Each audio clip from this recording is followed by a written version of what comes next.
예, 반갑습니다. 이제 발심수행장 강의가 이제 8번째 시간이 됐습니다. 저희가 이제 이렇게 법회를 하는데 시간이 1시간 조금 넘게 한 1시간 10분 정도 소요가 됩니다. 근데 이 시간 자체가 사실은 여러분들 잘 생각해 보시면 시간 자체가 사실은 다 전체가 기도하는 시간이고 전체가 공부하는 시간이에요. 의식을 하는 동안, 예불을 하는 동안, 명상을 하는 동안 여러분들의 마음을 닦는 시간입니다. 절에서 공부하는 것은 크게 마음 공부, 그 다음에 지혜 공부, 마음 닦는 거, 지혜를 닦는 거.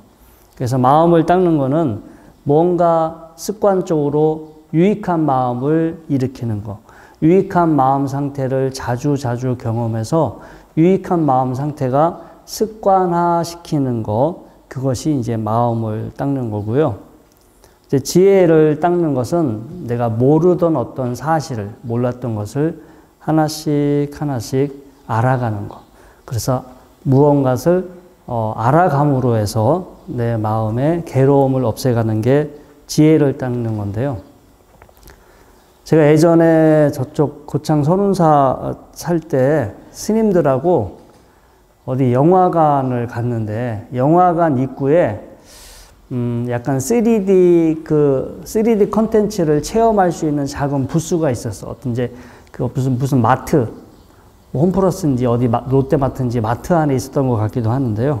그래서 스님들하고 심심하니까 야 우리 저기 한번 들어가 보자. 그래서 그때 3,000원씩인가 이제 돈을 내고 그러면 이렇게 무슨 안경을 써요. 안경을 써서 무슨 큰 깡통, 큰 통 속에 들어가면 앞에 이제 화면이 나와. 화면이 나오는데 화면이 3D로 나와요.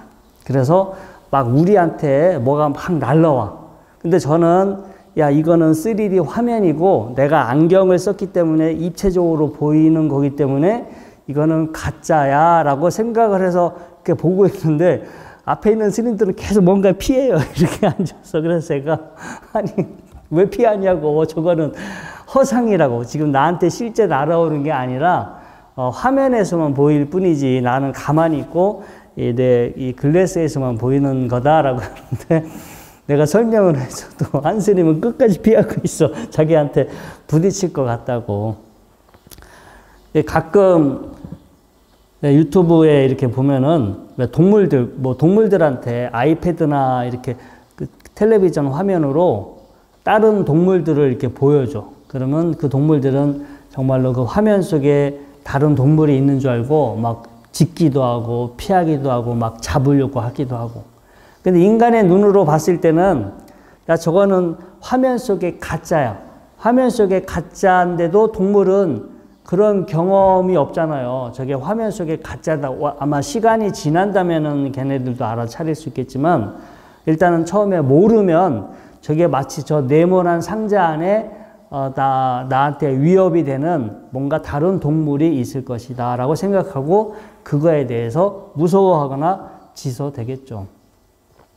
근데 우리가 사는 삶도 마찬가지고 그리고 아까 우리 잠시 명상을 했잖아요. 명상을 했는데 우리가 눈을 감고 잠시 조용한 시간을 가지면서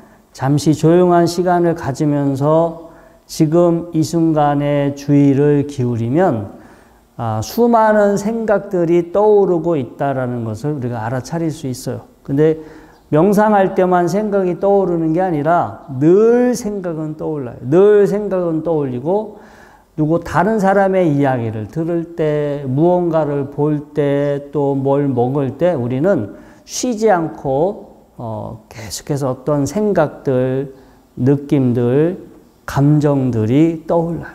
근데 우리는 그렇게 생겨나는 느낌, 감정, 생각이 사실은 나한테 습관적으로 일어난 거고 엄밀히는 뭐 따로 실체가 있는 것은 아니야. 실체가 있는 것은 아니지만 그렇게 밀려 올라오는 생각이나 감정이 마치 실제로 있는 것이냐 막 그거에 반응하고 그거에 끄달려가고 어쩔 수 없이 그 감정과 생각에 이렇게 끌려가는 경우가 정말로 많아요.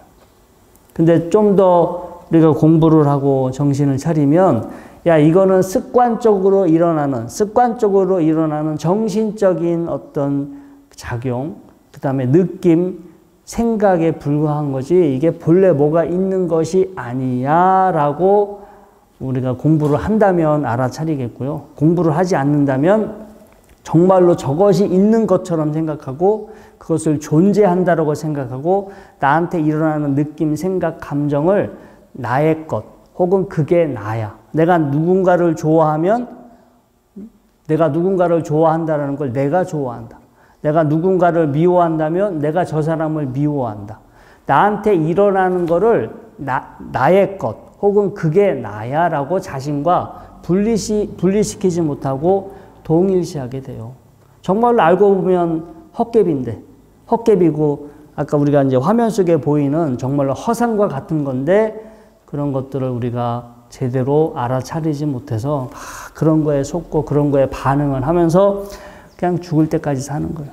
그래서 우리가 지혜를 닦아야 하는 이유는 야, 저거는 습관적으로 혹은 나의 마음에서 나의 뇌에서 일어나는 반응이지 저거에 본래 뭔가가 본질이 있는 것이 아니야 라고 늘 그러한 사실을 알아차린다면 그렇게 알아차렸다고 해서 그런 작용이 싹 사라지는 건 아니에요. 사라지는 건 아니지만 이게 나한테 그런 현상들이 일어날 때 그런 느낌, 생각, 감정, 반응들이 일어날 때 빨리 이렇게 분리시켜서 바라보고 자, 우리가 그 3D나 4D 극장 가서 어떤 영화나 장면을 보더라도 그런 것들을 잘 아는 사람들은 눈앞에 그런 허상이 보여도 그걸 피하거나 뭐 그거에 반응하지 않겠죠. 물론 재미는 없겠지만 마찬가지로 이렇게 지혜를 많이 닦은 사람들은 공부를 한 사람들은 나한테 일어나는 감정들을 알아차리긴 알아차려. 지금 이러한 느낌, 이러한 감정이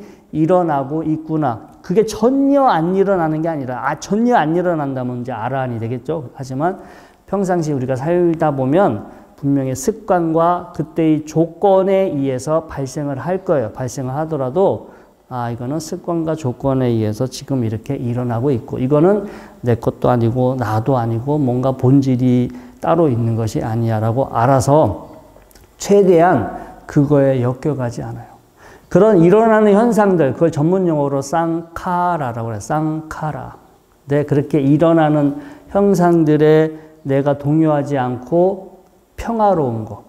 이게 우리가 수행을 통해서 얻어야 할 마음의 평화, 마음의 평화로움에 그냥 아무 생각 없이 생각이 일어나지 않아서 참 고요하다, 좋다, 평화롭다가 아니라 그것도 평화로우긴 하지만 그거는 일시적으로 만들어진 마음 상태예요. 조건이 바뀌면 그러한 평화로움은 언제든지 사라져요. 그냥 일시적인 상태. 그런데 지혜를 통한 평화로움은 분명히 뭔가 뭔가 어떤 생각이나 느낌, 반응들이 일어나지만 저것을 내 거하고 동일시하지 않고 거기에 마음을 두지 않고 거기에 흔들리지 않기 때문에 이거는 어떤 현상이 일어나더라도 그러한 평화로우면 변화하지 않겠죠. 영향받지 않고 진정한 스스로 자기가 만들어내는 자기만의 평화로움이 될 수 있어요. 그래서 우리가 명상한다고 해서 뭐 고요하고 행복하고 평화로운 거를 하는데 그냥 직접적으로 지금 고요하고 행복하고 평화로운 심리 상태를 연습하는 것은 마음을 닦는 거. 직접 고요하고 뭔가 행복하고 평화로운 마음 상태를 그냥 그대로 그 마음 상태를 적극적으로 한번 만들어 보자. 이렇게 공부한다면 그것은 이제 마음을 닦는 거. 그러한 방법도 필요하지만 지혜를 닦아서 내가 어떤 마음이 일어나든 어떤 생각이 일어나든 어떤 상황이 됐든 내가 그거에 마음이 전혀 동요하거나 흔들리지 않는 그러한 마음을 내가 닦았다면 이거는 지혜를 닦는 것에 해당이 됩니다. 그래서 두 가지가 다 필요한 거예요. 뭐 상황에 따라서 한 가지만 우리가 닦을 수 있으면 좋고요. 닦을 수 있는 것도 좋지만 우리가 할 수 있다면 두 가지 공부를 다 해야 근원적으로 자기 공부의 성장이 있을 수가 있습니다. 자, 그래서 이제 오늘 발심수행장 이제 8번째 한번 공부 시작해 보겠습니다. 8번째 이 문장 이제 오늘 조향암혈로 위연불당하고 애명압조로 위환시문이라. 이 발심수행장은 그 원효 스님께서 이렇게 공부하는 사람, 기도하는 사람, 수행하는 사람들에게 동기부여를 일으키기 위해서, 우리가 이제 동기부여라는 거가 자발적으로 동기부여가 되는 경우, 그 다음에 타인에 의해서 동기부여가 되는 경우가 있는데, 자, 여러분들 자발적으로 동기부여되는 게 좋을까요? 아니면 타인에 의해서 동기부여되는 게 좋을까요? 자발적. 일단 어떤 형태로든 동기부여가 되는 건 좋아요. 하지만 자발적으로 동기부여되는 게 결과적으로 보실 때는 훨씬 더 좋은, 더 많은 결과를 만들 수 있죠. 그래서 발심이 뭐예요? 스스로, 자기 스스로 마음을 일으키는 게 발심이잖아요. 발심 수행장. 스스로 수행에 대한 마음을 일으켜서 공부를 하라. 이런 내용이 이제 발심 수행장에 나왔고요. 그래서 어떻게 우리가 스스로 마음을 일으켜야 하는지를 설명하는데, 오늘은 이런 내용이에요. 그러니까 메아리가 울리는 바위 동굴을 연불당으로 삼고 구슬프게 우는 산새 소리를 친한 친구로 삼는다. 자, 이 말대로 하면은 여러분도 어디 깊은 산속 동굴 속으로 들어가야 될 것 같죠? 이 말대로라면, 야, 진짜 인적이 드문 동굴 속에 정말 그 속에 탁 앉아서 공부를 하면, 아, 공부가 잘 될 것 같다. 제가 실제로 해봤거든요. 실제로 그 깊은 산 속에 동굴 속에, 야, 이런 곳에서 옛날에는 다 도인들이 여기서 도 닦았겠지. 아, 이런 데서 도를 닦으면, 아, 뭐가 도가 닦일 것 같아라고 제가 동굴에 가서 해봤는데, 일단 추워요. 일단 춥고요. 두 번째, 이해로 그 모기가 많아. 그래서 추울 때는 너무 그 한기가 너무 한기 때문에, 야, 이게 절대 동굴 속에서 못 살 것 같다. 좀 날씨가 따뜻할 때 가봤더만 모기밥이에요. 모기밥. 진짜 모기가 그 안에, 그리고 뭐 박쥐 있고 박쥐똥이 있고, 그래서 이 동굴 속에서 사서 이렇게 수행하는 게 이게 아무나 하는 일은 아니구나. 제가 만약에 장기적으로 한다면은 다 모기약 치고, 뭐 모기장 걸고, 뭐 만발에, 전기장판 깔고, 뭐 만발에 그걸 하겠지만 그런 의미가 없겠죠. 근데 이제 이거를 현실적으로, 현대적인 의미로 이 문구를 본다면, 메아리가 울리는 동굴은요, 제가 이 자료집에도 나왔지만, 뭔가 나한테 울림을 주는 공간이야. 그 소리로서의 울림이 아니라 내 마음의 울림. 응?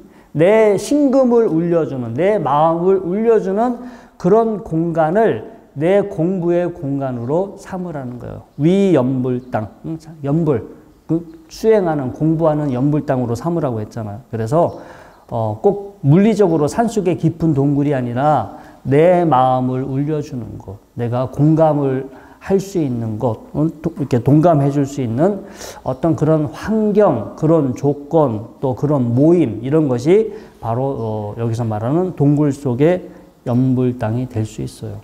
여러분들이 우리 이렇게 용화사 절에 와서, 법당에 와서 이렇게 또 기도를 하고, 우리 이제 이 관음전에서 저희 이제 일요 법회를 이렇게 하고 있는데, 여러분들은 이제 법당에 가서 기도를 하고 있거나, 이렇게 지금 이 관음절에 와서 이렇게 지금 법문을 듣고 있을 때, 여러분들한테는 마음에 지금 울림이 있어요, 없어요? 없는 것 같구나.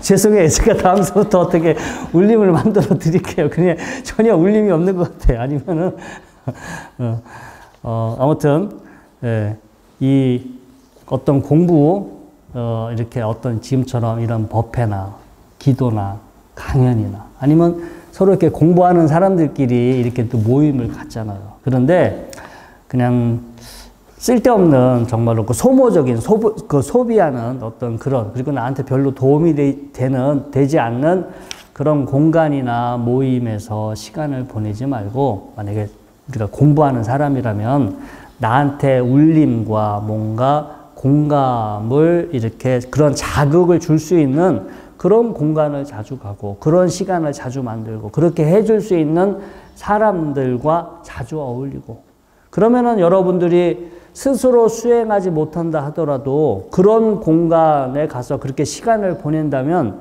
여러분들한테 수행하는 데 도움이 돼요, 안 돼요? 도움이 되죠. 이 시간에 여러분들은 집에서 어디 누워서 텔레비전 볼 수도 있고 어디 운동하러 가실 수도 있지만 이렇게 일요일 날 오후에 바쁘신 시간에도 이렇게 와서 앉아 계시면 결국 이러한 현재의 조건, 현재의 환경, 지금 우리가 이렇게 지금 벌어지고 있는 이런 상황들이 우리한테 분명히 유익한 자극을 주고 있어요. 유익한 자극. 근데 여러분들이 지금 이 시간에 뉴스를 보고 있어. 뉴스를 보면 유익한 자극이 돼요, 안 돼? 뭐 꼭 가끔씩 저는 제목만 봐요. 이렇게 스마트폰으로 제목만 보지 아 이런 일이 있었구나 이런 일이 있었구나 그걸 구체적으로 시간을 내서 내용까지는 확인하지 않으나 이왕이면 제가 하루의 시간을 보내는 게 제한돼 있죠. 정말로 뭐 그냥 무한대로 시간이 있는 게 아니기 때문에 뭐 그런 정보를 할애하는 거는 적은 시간만 할애하고 나머지 저한테 유익한 자극을 불러일으킬 수 있는 그런 시간을 많이 가지려고 그래요. 제가 어저께 서점에 갔다가 잡지 하나 샀어요. 뉴턴이라는 잡지인데 과학 잡지거든요. 예전에 구독해서 보다가 이제 한동안 안 봤는데 어저께 또 이제 책이 나와서 사서 봤어요. 매달 나오는 잡지긴 한데 하여튼 전 세계에서 최신 과학적인 어떤 연구들이 있었는지 짧게 소개도 돼 있고 이제 여러 가지 그 좋은 내용들이 많아서 제가 한 2가지 정도 어저께 잡지지만 저한테 필요한 2가지 힌트를 또 얻었어요. 그래서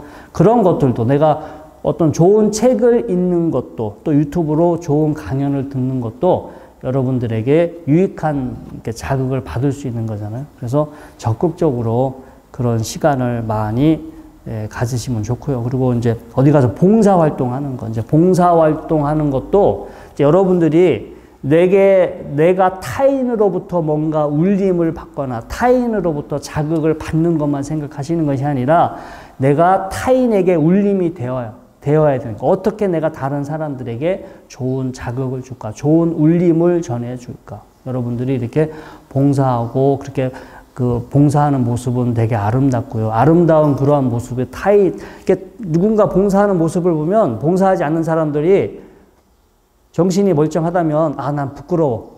저렇게 봉사활동 해야 되는데 나는 저렇게 하지 못한다는 거에 나름 뭔가 부끄러움을 가질 수도 있거든요. 이제 그런 뭔가 좋은 양심에 뭔가 자극을 줄 수도 있고 또 봉사활동 하면서 서로 기쁜 마음으로 즐거운 마음으로 하면 그런 서로의 마음의 울림들이 증폭작용 하잖아. 힘도 안 들어요, 봉사활동 할 때는. 집에 똑같이 청소하더라도 집에서 청소하면 힘들잖아. 설거지 집에서 할 때는 힘들지만 절에서 설거지 하는 건 또 기쁘잖아요. 그때 서로의 좋은 마음들이 울림이 서로 이렇게 서로 상승작용이 일어나기 때문에 힘들지도 않고요. 아무튼 내가 타인의 누군가 다른 어떤 외적인 것에서 좋은 자극을 받아서 내 안에 좋은 울림을 만드는 것도 좋지만 내가 현재 어떤 모습을 보여주고 어떤 마음을 하느냐에 따라서 타인에게도 어떤 울림의 영향을 미칠 수가 있습니다. 그래서 늘 여러분들이 나한테 좋은 울림이 일어나고 있는지 연습을 해보시다 보면 다른 타인에게 좋은 어떤 울림으로 이렇게 영향을 끼칠 수도 있고요. 그 다음에 이 다음 내용이 애명압조로 위환시문이라. 그러니까 구슬프게 우는 산새 소리를 친한 친구로 삼는다.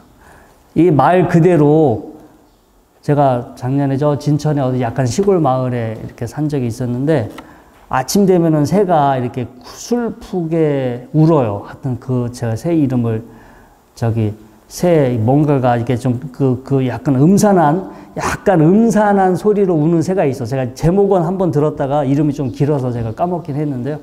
근데 만약에 우리가 이 문장을 말 그대로 어디 가서 구슬프게 우는 소리를 내 친구로 삼아야겠다라고 아침 저녁 그런 소리 듣고 있으면 좋겠어요, 안 좋겠어요? 내 신세가 왜 이러지? 뭔가 좀 처량하게 느껴질 거 아니에요. 가뜩이나 혼자 산속에서 외로운데 저는 뭐 외롭고 구슬프게 처량하게 우는 새소리 들으면 내가 더 처량하지. 특히 거기에 비까지 내려봐. 비 내리고 약간 어슴푸레하고 새까지 음산한 새울음 소리 들면은 사람의 심리가 아무리 멘탈이 강하다 하더라도 그런 소리 듣고 있으면 사실 멘탈에 영향을 받긴 받아요. 근데 이제 이거는 물리적으로 뭔가 구슬프게 우는 그런 소리를 자기 친구로 삼으라는 거가 아니라 저희 자료에도 나와 있지만 고독을 가까이 하라.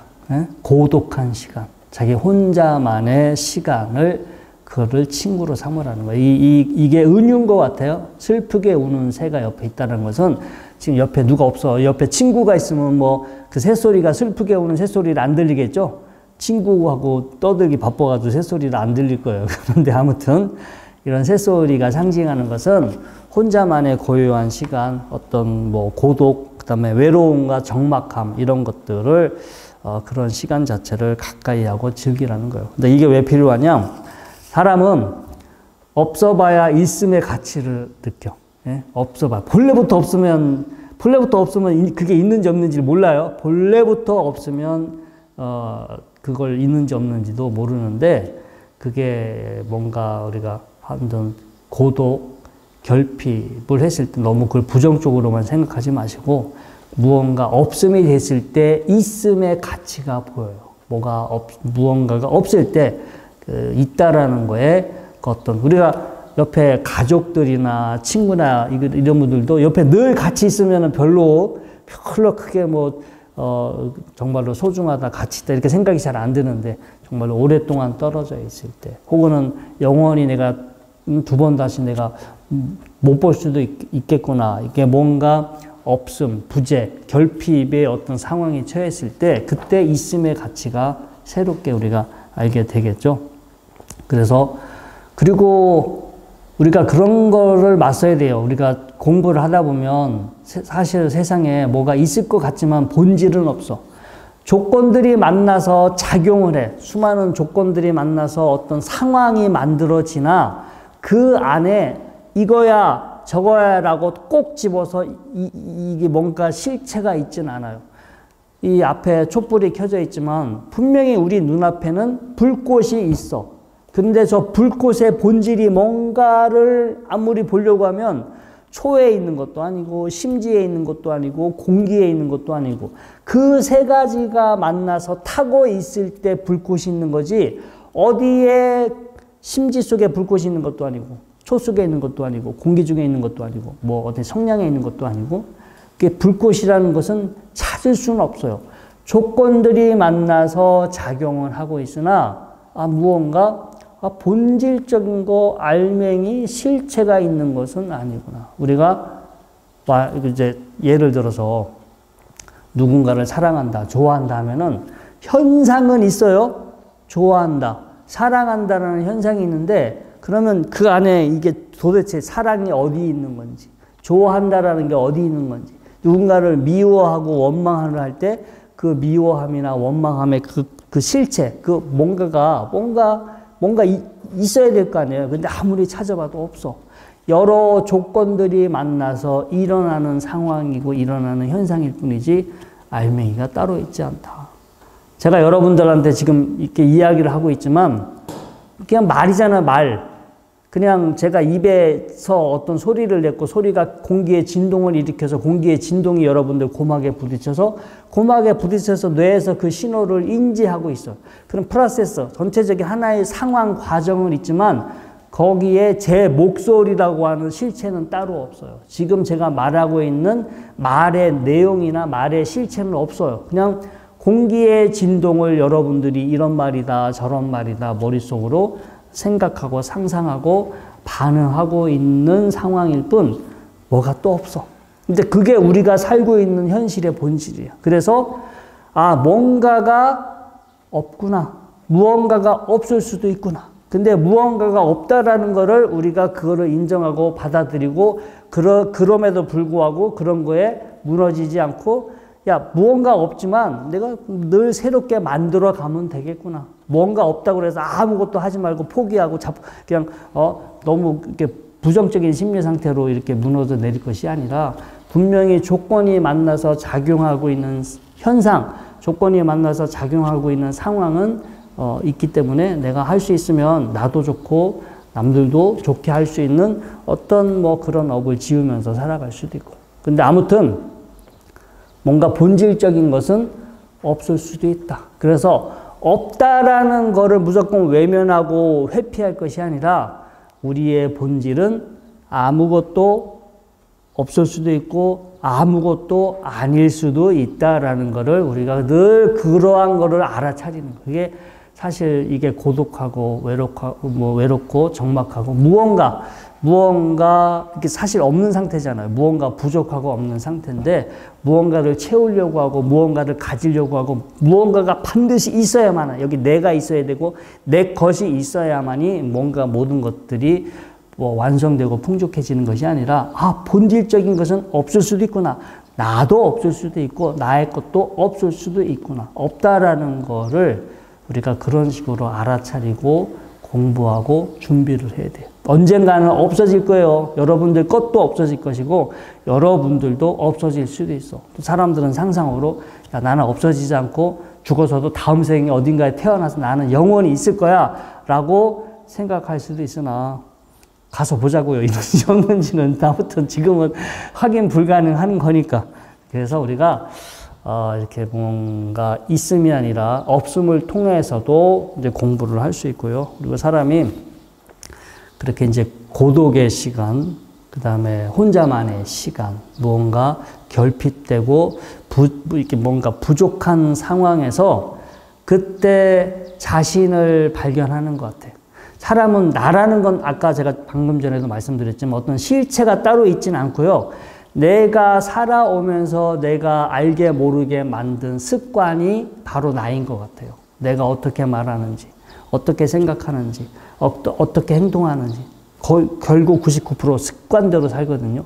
습관대로 지금 살아가고 있고 앞으로 나의 미래도 내가 또 만들어갈 습관에 의해서 나의 미래가 펼쳐질 거예요. 사람은 나는 누굴까? 나는 누굴까?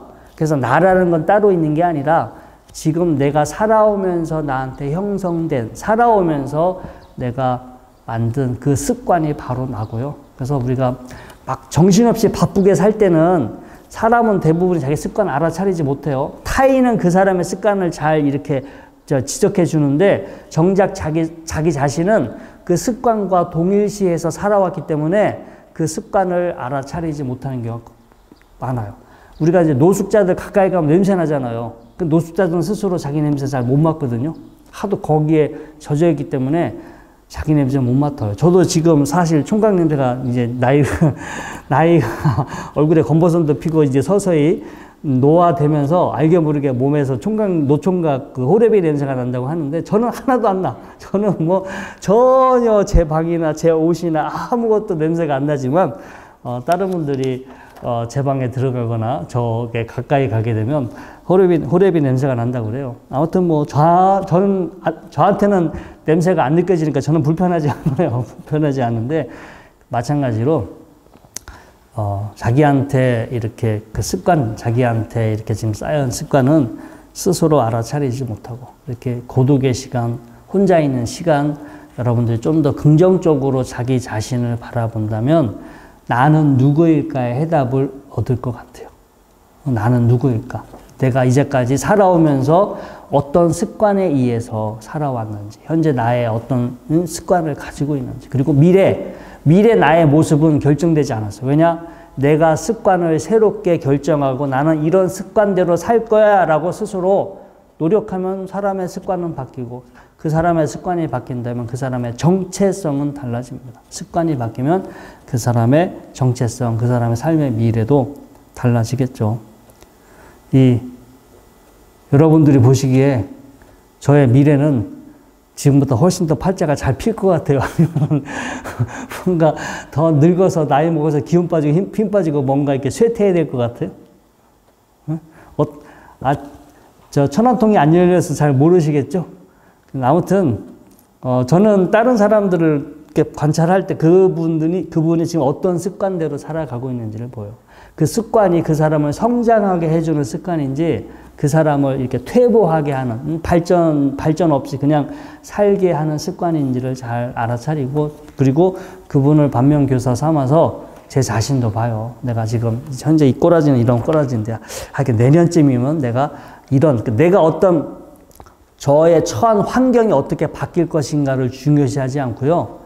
그거는 뭐 제가 사는 곳이 바뀔 수 있고 저의 지위나 이런 것들이 바뀔 수도 있겠지만 저는 그거는 중요하지 않은 것 같아요. 내 습관이 매년 지금보다 더 좋은 습관이 습관이 더 개선된다면 제가 어디에 가서 살든 무슨 일을 하든 저는 지금보다 더 좋은 여건에서 살아갈 거다라고 확신해요. 그래서 뭐 내가 더 미래에 성공하기를, 더 미래에 뭔가 이렇게 뭐 잘 살기를 바라는 게 아니라 내가 미래에 지금보다 더 좋은 습관이 되기를 이제 그런 거를 생각하고 알아차리고 이렇게 만들어 가려고 노력하고 있습니다. 그리고 또 이제 미래 발전하는 것만 생각하는 게 아니라 나한테 형성된 과거의 안 좋은 습관으로부터 벗어나야 되잖아요. 그게 이제 여러 가지 교육받은 것 때문에 여러 가지 습관에 의해서 사실은 나에게 안 좋은 습관도 있거든요. 그러한 습관, 잘못된 습관, 잘못 알고 있는 것들로 그걸 과감히 여러분들이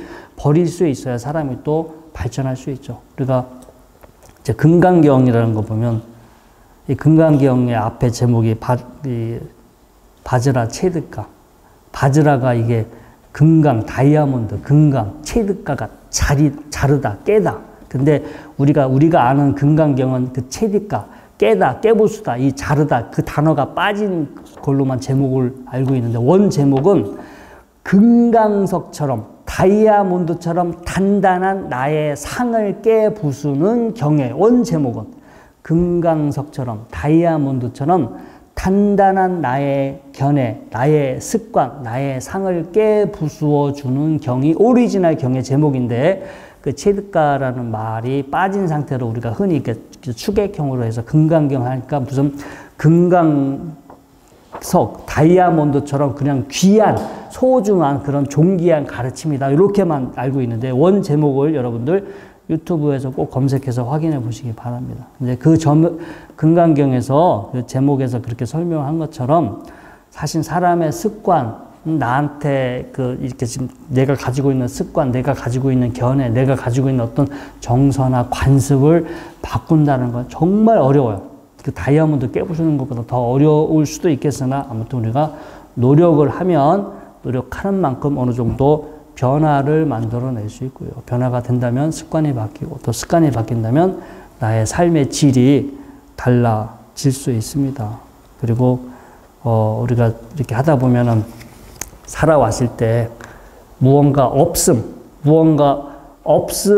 우리는 무언가 없음으로 이렇게 가려고 하지 않고요. 무언가 채우고, 무언가 가지고, 무언가 누리는 쪽으로 이제까지 우리의 삶이 그런 방향으로 왔는데 어떤 것을 경험해 보지 않으면 정말로 모르는 것 같아요. 무언가 어떤 경험은 필요한데 그래서 제가 젊은 분들한테는 할 수 있으면 다양한 경험을 한번 해봐라. 가질 수 있는 것도 가져보고 이룰 수 있는 것도 한번 이뤄보려고 노력하고 그러나 40대 중반을 넘었다 혹은 50대를 넘었다 그러면 이제 그때는 뭐 가지려고 애쓰는 것은 약간은 무리인 것 같아요. 그때는 이게 무언가 없음에 대해서 익숙해져야 되고 없음의 가치를 이제 좀 그때는 그 가치를 따져봐야 되고 무언가 채우고 가지고 이루려기보다는 무언가 이제 없음에 대해서 좀 더 관심 갖고 그런 거에 대해서 생각해 볼 어떤 시간을 많이 갖는 게 훨씬 더 삶이 순탄하고 평화로워지는 데 도움이 될 것 같습니다. 자, 오늘 본문은 이것으로 마치도록 하겠습니다.